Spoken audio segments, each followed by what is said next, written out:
বাঙালির লক্ষ্মীপুজো আজও অসম্পূর্ণ। এসো মা লক্ষ্মী বসো ঘরে, এই গান ছাড়া। সেই গান বেরিয়ে এসেছিল বাংলা ছবির স্বর্ণযুগের গীতিকার মিল্টু ঘোষের কলম থেকে। অমল মুখোপাধ্যায়ের সুরে সেই গান গেয়েছিলেন সন্ধ্যা মুখোপাধ্যায়ের। বৃহস্পতিবার চলে গেলেন মিল্টু ঘোষ। দীর্ঘদিন ধরেই অসুস্থ ছিলেন শিল্পী। জানা গিয়েছে আজ সকাল ৯টা নাগাদ হাসপাতালে চিরঘুমে চলে যান মিল্টু ঘোষ। বয়স হয়েছিল প্রায় ৯০ বছর। আশ্চর্যজনকভাবে ২০২৪-এর ফেব্রুয়ারিতে অদ্ভুত সমাপতন। এই মাসে এক এক করে চলে গেলেন চৌরঙ্গী ছবির নায়িকা অঞ্জনা ভৌমিক, সুরকার প্রযোজক অসীমা মুখোপাধ্যায় এবং গীতিকার মিল্টু ঘোষ। চৌরঙ্গী ছবির মান্না দের গাওয়া বর একালাগে আজও গেঁথে রয়েছে বাঙালি শ্রোতাদের মনে। সেই গান লিখেছিলেন প্রয়াত গীতিকার।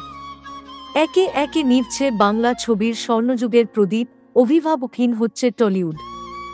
বাঙালির লক্ষ্মীপুজোর গান অতি প্রিয়, প্রাণের গান। এবং চৌরঙ্গীর বর একালাগে ছাড়াও মিল্টু ঘোষের কলম থেকে বেরোনো জনপ্রিয় গানের তালিকা দীর্ঘ।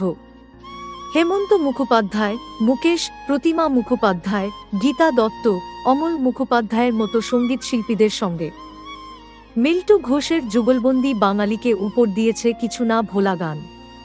হেমন্তর গাওয়া অজানা শপথ ছবির ও আকাশ সোনা সোনা কিংবা জীবনের অনেকটা পথ শোনেনি এমন বাংলা ছবির দর্শক বিরল। গীতা দত্তর কাজল কাজল কুমকুম, মুকেশের গাওয়া মন্দ বলে লোকে বলুক নার মতো অতি জনপ্রিয় গানের কথা লিখেছেন প্রয়াত শিল্পী। যৌথ পরিবারে বেড়ে ওঠা মিল্টু গীতিকার হতে চাননি। ছেলেবেলা থেকে কবিতা লেখা ছিল তাঁর নেশা। দারুণ ফুটবল খেলতেন। জানা যায় এক গানের প্রতিযোগিতায় সুধীন দাশগুপ্তের সঙ্গে আলাপ হয় মিল্টু ঘোষের। তাঁকে বেশ কয়েকটি গান লিখেছিলেন গীতিকার।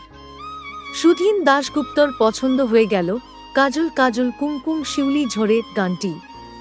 তবে ছবিতে গান লেখা ছিল মিল্টু ঘোষের প্যাশন।